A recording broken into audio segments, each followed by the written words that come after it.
See, one of the problems with business credit, it's not like personal credit. It doesn't just happen naturally. You have to actually think about it and do it. It's a proactive situation.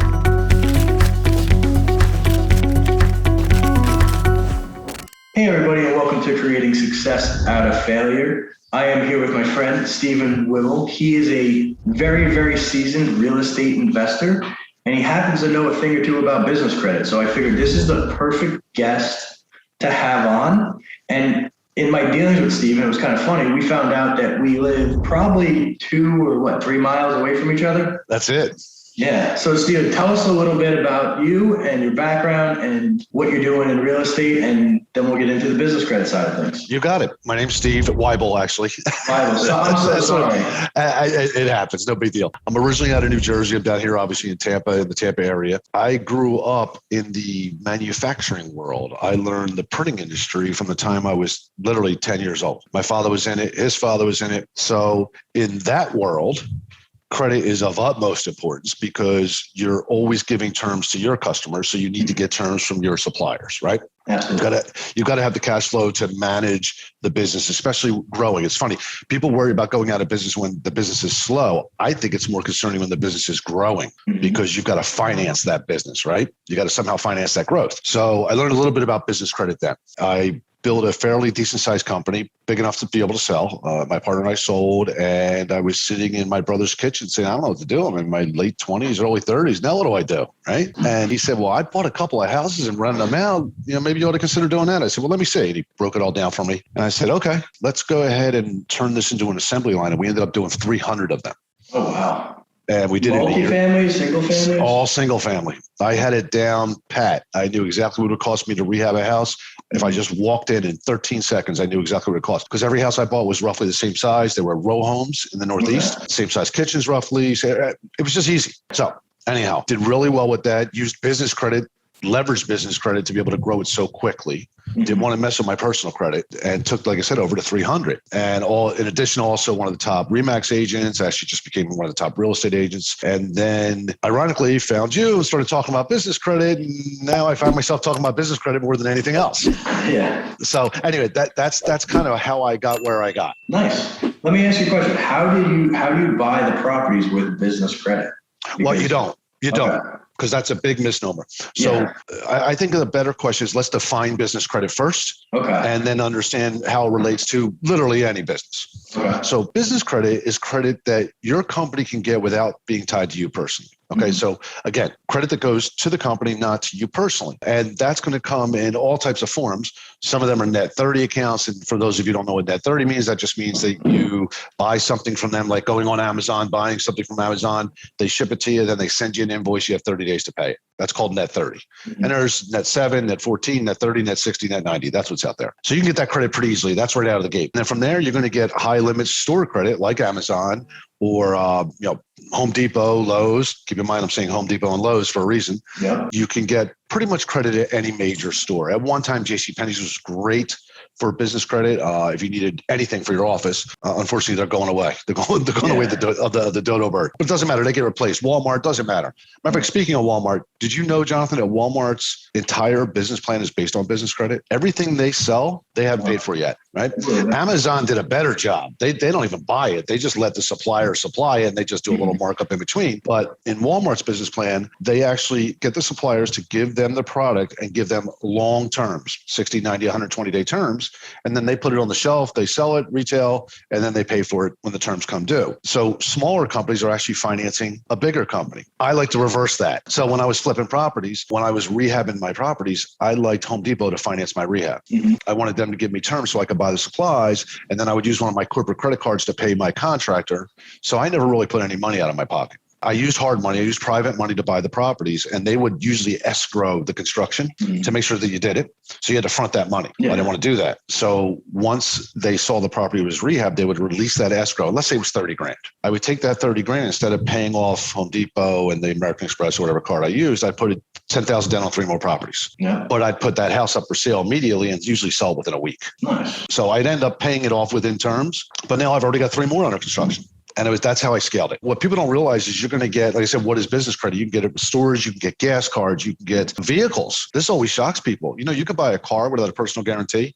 Yeah. People are like, no, absolutely, 100%. You don't think that the guys on Wall Street are personally signing for those cars, do you? The company signs for it, right? So there's no reason why even a small business can't do exactly the same thing. It's available, but it's in their best interest, they're being the providers, to get your social. So they don't even teach their employees because they want them to demand your social. And we, as Americans especially, are so used to giving it that we're like, okay, here it is. Yeah. And the minute you do that, guess what? You're on the hook. Yeah. Right. So anyhow, that's kind of what business credit is. How I was able to use it, like I said, to scale with real estate was to let larger companies finance, my construction and whatnot. But in addition to that, I didn't put anything in my name unless it made me money. So I didn't put debt on me personally unless I was going to make money off of that. Like I bought an apartment building for 300 grand, sold it for 1.1 million. That was an opportunity for me to make money. I didn't mind signing on the dotted line for that. You're never going to buy either single families or commercial properties without a personal guarantee. It's just not going to happen until you become what we call an institutional investor, 50 million or more. Yeah. Or institutional borrower, excuse me. So that's okay because the way to keep your credit score high is to not use it for all the mundane junk. Yeah. Don't use your personal credit card. Like I love when I go to a gas station and I see people I know that own businesses whip out their personal credit card to buy fuel. I'm like, what are you, nuts? Yeah, that's crazy. Why are you using the business credit card? Because what happens when your utilization goes up, Jonathan? When your credit goes down. Right. So people don't realize they're doing this like, yeah, but I'm going to pay it off. Well, things happen, right? Sometimes maybe you can't pay it off. Now your score just went from 750 down to 660. Yeah. Just using an example. And that's exactly when the best opportunity in the world is going to show up and you can't take advantage of it, right? Absolutely. Like I know my score is always in the 700s, always. I know I have lots of equity in my house. I know if an opportunity came on the table where I thought I could double my money, I'd have access to cash. I'd get it because I don't use my personal credit. So that's really how I did it. So when you're applying, right, for business credit, you put your tax ID, correct? Actually, you don't put anything. You leave a social security number blank. You have to leave that blank. Do not fill in anything in that SSN blank. It's illegal. It's actually against federal law. So don't try and put your EIN number in there. Just leave it blank. What'll happen is if you fill out the application and they put company name, you put your company name, they can pull your business credit based on your name and your address. Got it. They don't need your EIN number. Okay. Right? So they're going to either pull Dun & Bradstreet or Experian or both, and they're going to look and see what your credit looks like with those and then make their decision accordingly. See, one of the problems with business credit, it's not like personal credit. It doesn't just happen naturally. You have to actually think about it and do it. It's a proactive situation. Here's why. You know this. 7% of companies report. The rest of them don't. Yeah. 97% of companies actually pull business credit to look at it, but only 7% of them actually report. And that's because it's not cheap. It's expensive. Yeah. So you have to know who to go to. How do you make them report? Can you make somebody report? Like that's a big thing I'm always asked. Yeah, you can't make people report. Okay. There's no way. Dun & Bradstreet has a program where you can pay them thousands upon thousands of dollars and you can give them your supplier's info and they'll manually place it on your D&B report, against your DUNS number. But here's the problem. I'm going to use the consumer side to make my point. If you buy a trade line from one of those trade line supply companies. Oh, it's the biggest scam I see. Exactly. So it's there for 3 months, then it's gone. It's dumb. I know why people do it. They're trying to get a mortgage, maybe get a better rate. I actually get why people do it, but they can see it. But it doesn't even make sense. One, they can see it. And two, people are buying trade lines that don't even fit their industry. Right. Or better yet, fit their profile. Here you are with three $500 credit limit cards and suddenly a $25,000 one shows up. Yeah. That's so stupid. Anyhow, so with Dun & Bradstreet, they'll place real legitimate trade lines because they are the people you're doing business with. But here's the issue. At the end of the year, if you don't renew that contract and pay them again, it's off. They're all dead. Yeah, it's crazy. They're just no good. So you've got to do it organically. And the only way to do that is to know who reports and are you going to get approved before you apply? And that's a fishing game. That's a hunting game. You've got to know. If you don't know, you're constantly testing. Here's how you know you get denied for business credit. You put the application in, they come back to say, we need your social. They don't say no. They just say, we need your social, which means you've been denied. Yeah. Okay. So the key to building business credit is you've got to know who to go to. And then you've got to know who they report to, because if you build your Dun & Bradstreet file and it's a real strong file, that's great for vendors. But when you go to get a vehicle, they're going to look at your experience. Now what? There's nothing there. Yeah. And as you know, nothing's reporting on your business credit report. They actually give you a failing grade. Yeah. Even if there's nothing negative there. Oh, I've seen it. Yeah. It's a failing grade. It actually says potential to be bankrupt in the next 12 months. Yeah. for no good reason other than you're not buying anything from anybody who's reporting. So it's a little difficult to do on your own. It can be done.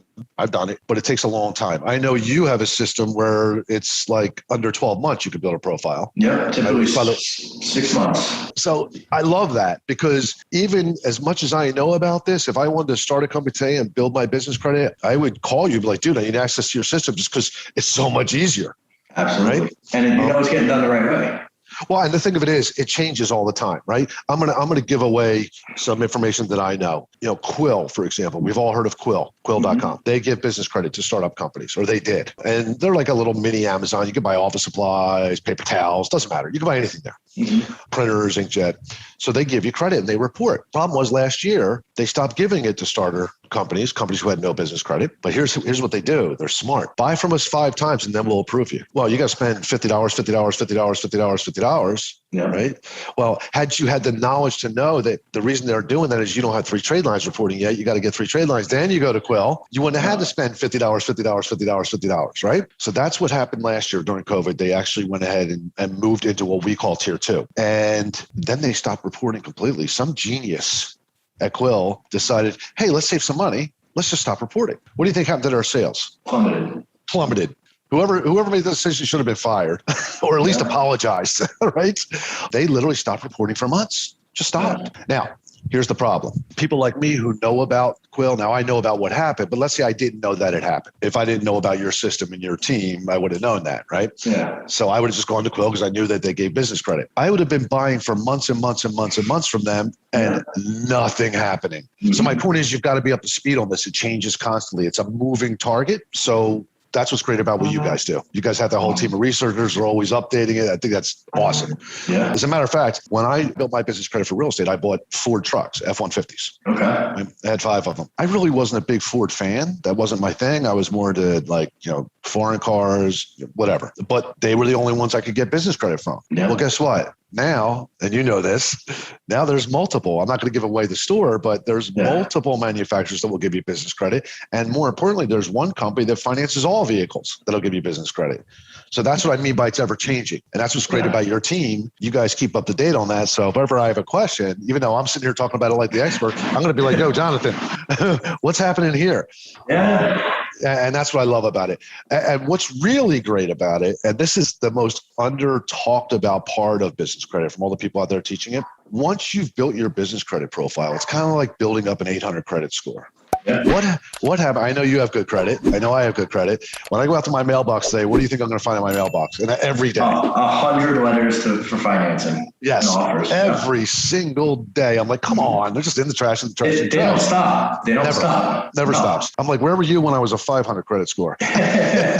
Anyway, the same exact thing happens with business credit. That's what's awesome, right? They're buying your data from the credit reporting agencies because that's all credit reporting agencies are. Let's be honest, they're data resellers. Exactly. Yeah, so if I'm a commercial lender and I want to find customers, where do you think I go? Yeah, ones that you know pay. Right. So I used to open up my mail and every day there was commercial lending opportunity. I mean, every single day I used to get offers. Hey, do you want a high limit credit card from banks in the Midwest that I never even heard of? Mm-hmm. Right. So that's the under talked about side of business credit. Now, these companies won't help you build business credit, but it's still good credit to get. Absolutely. Right? If you want to build it, you should have it. Right. So there's building business credit and then there's getting business credit. Yep. Not necessarily the same thing. Right? Absolutely not. Right. And that's where people get confused because building business credit can be really boring. You're buying from people you're not normally. Yeah, you're buying. Like I would never have gone to Quill for anything. I'd have just gone to Amazon or Staples or whatever. Right. But remember, it's a proactive process. You have to think about it, know what you're doing and what your end goal is. Let me tell you what your end goal should not be. And this is another thing that's never talked about. Your end goal should not be to get a cash loan without a personal guarantee. It's never going to happen. That doesn't mean that your business credit won't affect you getting that cash loan because it can. I saw somebody. I literally just had somebody turned down for doing $1 million a month, turned down for a $250,000 loan. And they had great personal credit, good profit, horrible business credit. Yep, it does. It impacts them at that level. And they didn't even know it because they never even pulled their business credit. In 12 years, they never looked at their business credit. They didn't even know you have one. Yeah, that's scary. Yeah, right? Most people don't know they have one. So to that point, I had 4 people. I did this presentation yesterday. I had 4 people come in and say, pull my business credit, let me know how it looks. Every single one of them were below 50. Of course they were. There was nothing reporting probably, or there was one thing, or they had a late or whatever. One was even set up wrong. They were classified, they're a construction company, and they were classified as an eating place. Yeah, you've got to know your NAICS codes. You've got to understand what they mean, what's high risk, what's not high risk. I mean, these are all little idiosyncrasies that, look, I'm no expert on that. Keep in mind, and I'm talking to the listeners, I'm not talking to you because you know this, business credit really was for people like me. It was for manufacturers, right? Because at one time, this country was a manufacturing company, right? Everything was done here. We didn't ship things to overseas, right? So we needed credit. Suppliers needed it. If you were a company that sold, custom T-shirts, you had to have a T-shirt supplier who would give you terms so you could turn around, manufacture the finished product and sell it.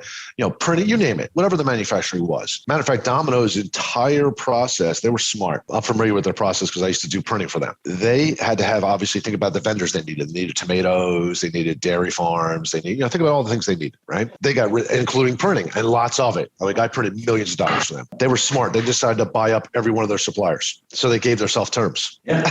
Right? And then they in turn sold it to the franchise. And they learned that from Ford. Same thing.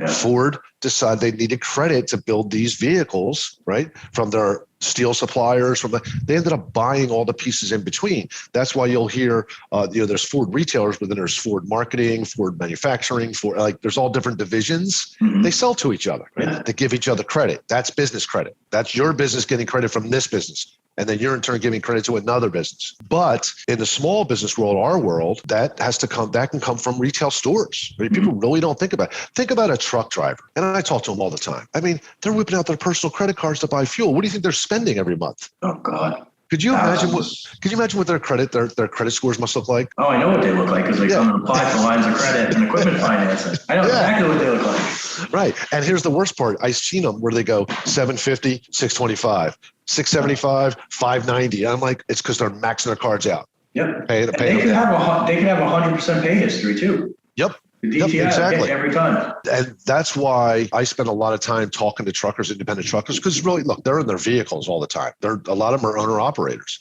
They don't understand this. They don't even know what's available. I helped a guy get $50,000 in fleet credit cards from one company. I can't tell you who. Yeah. I just showed him how to do it.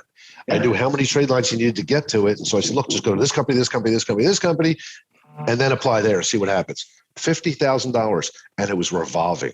Yeah, that's perfect. Dude, truck breaks down. Guess what? He can fix it now. Yep. What they failed to realize is there are certain financing programs that you cannot get into without having good business credit or having the people you work with, your vendors, have good business credit. So invoice factoring. Correct. You can't do invoice factoring unless there's good business credit on the other end. Project funding. In project funding, if you're a contractor and you need to start a job and you have a work contract, I can get you the money to start that job all day long, but they don't even pull your personal credit. They only pull your business credit. Oh, I got more. Equipment financing. Yep. Equipment financing, you can go corp only and get whatever you want for the business in terms of, it could be machinery, trucks, trailers, equipment, any of that. It's so vital to have business credit in that. And then when you get over a certain amount, like you were saying, you could have a great company, great financials, great credit score. But when you go over that like $200,000, $250,000 line, if you don't have that business credit, it will impact it. Absolutely. I'll give you another 2 examples where it's really important. One, both of them real life. Both of them really happened. The first one is I'm going to talk about my printing company. Now, we were in the end about a $20 million company, 25 million. All right. When I was about 10 million, I was doing business with the government printing office. And I couldn't get anything bigger than $5,000 jobs. It was driving me nuts because my average job was like $100,000. Right. The average job that I did produce for customers. Couldn't get it. Finally went and talked to the head of purchasing and said, what's the deal? They said, your business credit profile, there's nothing on it. I can't justify giving you big contracts. You need to fix that. I went, whoa.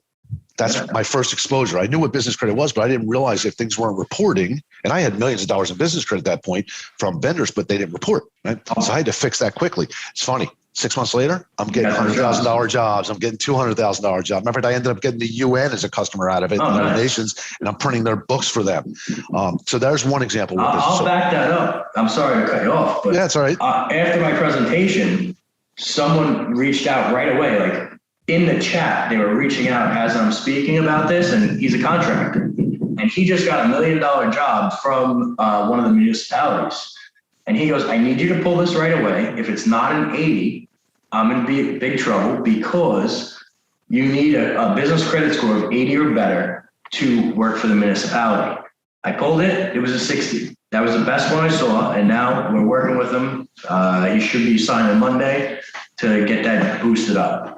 Okay. Yeah. And 80. So for people to understand the 80, we're talking about a paydex score done at Bradstreet. Here's how it works. In their scoring system, 80 is actually perfect pay. That means you pay your bills on time. 78 is even acceptable sometimes. That means, yeah, you may have gone 5 days past terms. That's no big deal. Don't be in the 50s. Don't be in the 60s. If you're at 90 or above, that means you're discounting. And if you're 100, they expect you to pay early. Yeah. You've got a history of always paying early.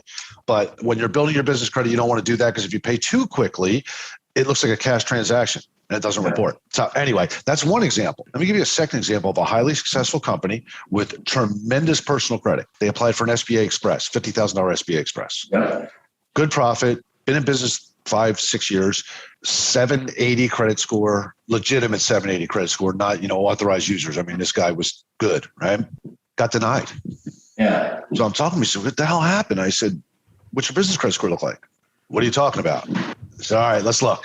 There's nothing there. There was nothing there. Nothing. He had a fruit stand and an ice cream stand, right? Ice cream stand in the summer, fruit stand, fruit and vegetables in the winter. Well, his suppliers did reports. There was nothing going there. So we showed him how to fix his business credit profile. He went back, I think it was 9 months later, did the same thing, got an automated, remember what I'm saying to you, an automated $100,000 approval. Denied for 50, automated $100,000 approval, same cash flow, same credit score, nothing's changed except his business credit profile. Now here's the crazy scary part of this. The loan officer had no idea why. The underwriter knew. Of course he did. But the loan officer had no, she was like, what are you talking about, business credit profile? So he ended up educating her. Yeah. How crazy is that? The underwriter will never tell you. Nope. Absolutely not. Ever. Absolutely not. They are, if you think mortgage underwriters are crazy, try business loan underwriters. They won't I told you, here's how they deny you for business credit. Give us your social. Or, and I tested this on purpose. I went to my bank. Mm-hmm. It's local. It's one of these local ones. Okay. And I said, I want to get a business credit card. And they came back and they denied me. Yeah. Right? And he said, well, apply again in 6 months. Wouldn't tell me why. I already knew why. Yeah. I already knew why, because I wouldn't give my social, first of all, right? So, but they wouldn't tell, they're not even allowed to tell you why. It's not like personal credit where they have the Fair Credit Reporting Act where they're required to tell you why you were denied. They don't have to tell you anything. They may, they don't have to, not required by law. There is no such thing as a consumer protection agency for businesses. No, you know what I mean? You're on your own. That's right. You're supposed to, I'm going to use an old fashioned term. I know it's going to sound sexist, but you got to man up. Right? Yep. If you want to step to the plate and own a business, you're going to have to deal with it. And they just do not tell you anything. They literally, I'm telling you, this is what they say to you. Apply again in 6 months. What does that mean? Yeah. I need it now. Yeah, right. So anyway, that's two real life examples. One that affected me personally and one where I helped somebody and affected them personally, where business credit changed the game for them. Yeah. Literally changed the game. And you gave a great example of the guy doing business with the government. Yeah. And by the way, that's typically from county level up. Yeah. Some municipalities look as well, especially larger ones. I know like the city of Philadelphia will look at your business credit report, but it's county level and up, 100% looks. So what are some actual takeaways for the listeners that we could give? 100%. And then I do want you to mention your book because I think people should read that. Okay. That would really help them. Okay. It's outdated, but okay. So I'm going to talk about, if you're okay with this, I'm going to talk about fundability factors. Of course, yes. Okay. So fundability factor sounds really cool. It sounds like, wow, what's a fundability? I got to find this. What is this magic fundability factor? What it really is, ladies and gentlemen, is fraud detection. That's really all it is. So you got to keep in mind, these creditors are giving your business credit with no personal guarantee, right? So they've got nothing backing anything. If you don't pay, they don't get paid, right? They can go after the business, but let's be honest, for $500, the odds are they're not going to, right? So they want to be really sure before they extend that credit that you're really a legitimate business. So they have these fundability factors, and they're going to sound really stupid, but I'll bet you 90% of the people listening right now are going to fail. Right? I can tell you that we just started running ads. And 95 to 97% of the ads that come in, because they have to use an email address, always fail right off the bat. It's incredible. I've never seen anything like it. Yep. So there you go. That's what we're going to talk about. Fundability factor number one, your email address. Ladies and gentlemen, if you're going to have a business, I don't care if you start today, 5 years ago, don't use I have a business at afreeemail.com, Yahoo, Gmail, AOL, God forbid, Hotmail. I mean, Ymail. It costs $8 a month. Right. Get yourself a legitimate, and here's what I like to see. Here's what I like to see, and I know this is what underwriters like to see. info@yourwebsite.com, right? That accomplishes two things. One, it's not personal, right? It's business. Two, it makes you look a lot bigger. Yep. Right? Makes you look a lot bigger. It's like greasing the wheels to get credit. You've just greased the wheels to make it easier to go through. All right. So get a professional. And look, if you're in business, be in business. Right? Yeah. Don't use a Gmail or Yahoo. And look, you can, even if you're a big Gmail fan, and I am, by the way, you can do one of two things. You can do that, or you can just have it forward to your Gmail. So when you fill out the application, you put info at, but it just forwards to your Gmail account. If you know how to set that up, I have a basket. If you send box of donuts at mywebsite.com, it comes to me. I mean, literally, you can put box of donuts in there. But preferably is G Suite. Yeah. Get the URL, go to G Suite, just Google G-Suite, SUITE, set yourself up a professional email. Now you've got a Gmail account, and you could toggle literally on your phone between the Gmail, your personal Gmail, and your business Gmail. It's awesome. Probably the best invention ever. That's so they could spy on businesses as well as owners. Right? Yeah. All right. So that's fundability factor number one. Fundability factor number two, I'm going to ask you a question, Jonathan. When you ask a business owner for their business phone number, what do they give you 90% of the time? Usually it's going to be a cell phone. If it's not a cell phone, could be a Google number. That's at both of them or put you in trouble, right? So cell phone, look, we're all attached to it. I'll wave mine on video. It's never more than a foot away from me. However, what do you think a lender thinks of you when they see a cell phone as your business number, right? You're a one-man band. Pretty sketchy, yeah. Right? You're small, right? Or potentially even fraudulent, right? Because can I buy a burner phone, right? I go to Walmart today, get a number. It's not tied to me personally. Nobody knows who I am. So instead, we're not telling you to call AT&T and get the Merlin system installed into your business for all you old people that had the Merlin system like me. Just get what's called a voice over IP, which Google is, you're on the right street. You're just going the wrong direction. Yeah. Google owns that number. So if you list it with the National 411 database, which I'll touch on in a minute, it's going to come up as Google. It's not going to come up as your business. Instead, you can go to, I think, Grasshopper, Ring Central, somebody like that. You want to, if you're looking to get a voice over IP, just talk to them and ask if their number is listable with the National 411 database. Let me tell you what that is for all you people that are under 40.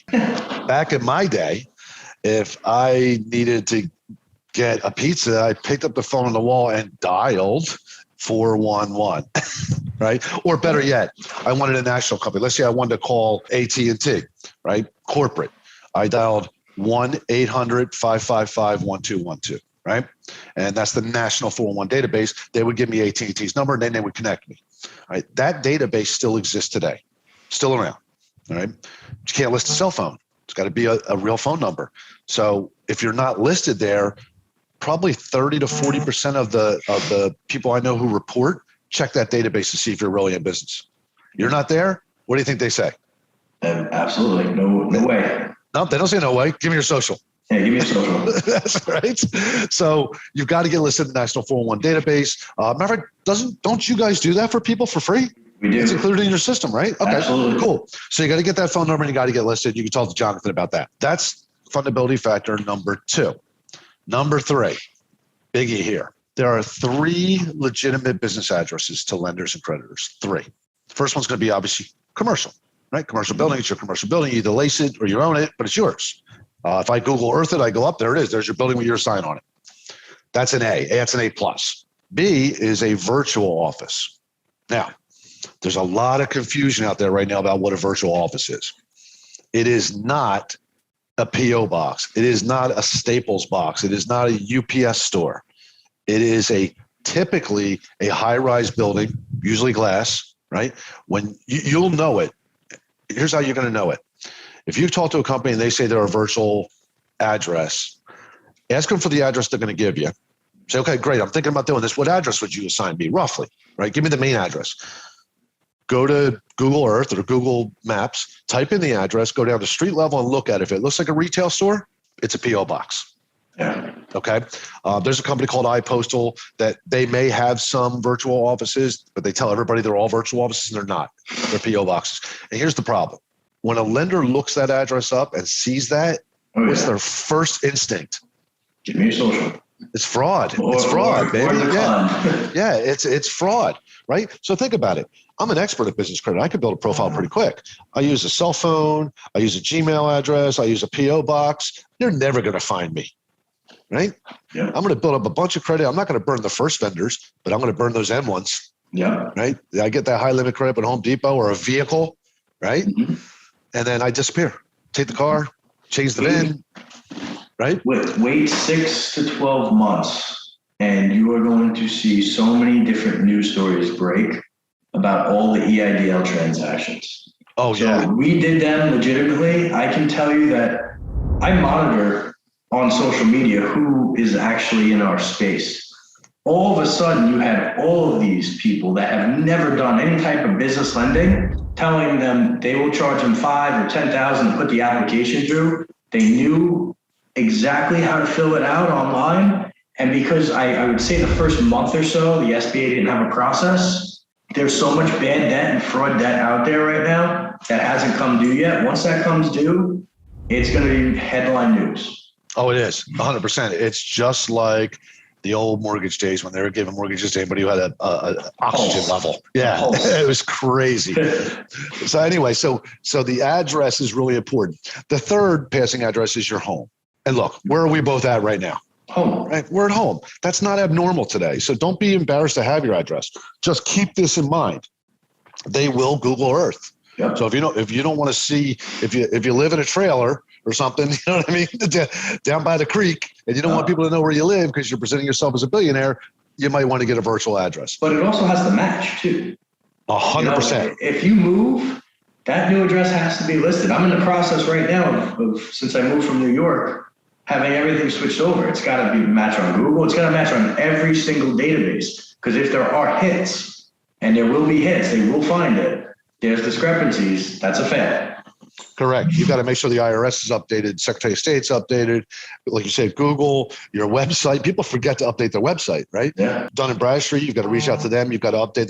There's a way that your team shows people how to do it through a link, Experian, all of it. And every vendor you have that reports. If you don't update them, they report business credit based on your address. Well, guess what? If it's a different address, DMV just won't report it. Oh, it doesn't match. Sorry. So the address is important. You can use your home. Matter of fact, I recommend small business owners, if they're working out of the house, just use your home address. It's fine. You can always upgrade later when you have the cash flow. And eventually, hopefully, you get big enough where you need a commercial building. All right. Absolutely. So that's the third. The fourth, I can't believe I have to bring up, but I will. If you're in business, open a business checking account. Oh, God, yeah. Do not run your business through your personal account. I see this all the time. And I'm like, you're inviting an audit, first of all. Yeah. You're actually technically committing fraud. Yeah. Right. You're commingling. Open a business bank. They know when you opened it, by the way. I see this all the time. Oh, shelf corporations. Don't buy them. Don't waste your money. Waste of time. Biggest scam going. Here's the deal. You have something called a bank credit score. It's 1 through 5, and it's based on your average deposits over 90 days. Now, they don't disclose what's in your account. That average is 0 to 5,000, 10 to 20,000, 20 to 100,000. Like, it's a big gap. Yeah. Okay. It also lets them know when the bank account was opened, what year it was, not date, but year. So if you tell them you've been in business since 1988 and you opened your bank account yesterday, you're lying. Yeah. They're gonna catch you, and they won't catch you right out of the gate. You'll get away with it with the net 30 accounts and maybe even the store accounts. Mm-hmm. But about tier 3, you're gonna pull your Dun & Bradstreet file and suddenly see fraud written right over, like in red, right across it. And you'll be like, what happened? Yeah. Well, that's what happened. They figured out when you've been putting on your application 10 years in business and you've only been in business 1 month, because some vendors won't approve you unless you're in business 1 year. right? So you lied. You committed fraud. Yep. So don't lie. I'm not a fan of the PayPal accounts either. No, absolutely not. Get a real business bank account. It doesn't have to be with Chase Bank. Go to a local credit union. That's fine. Remember, I believe in that. I actually believe in small town banks way better than big banks. I don't like them. But open a real business bank account with the business name on it, the business address. They're going to ask for your home address, by the way.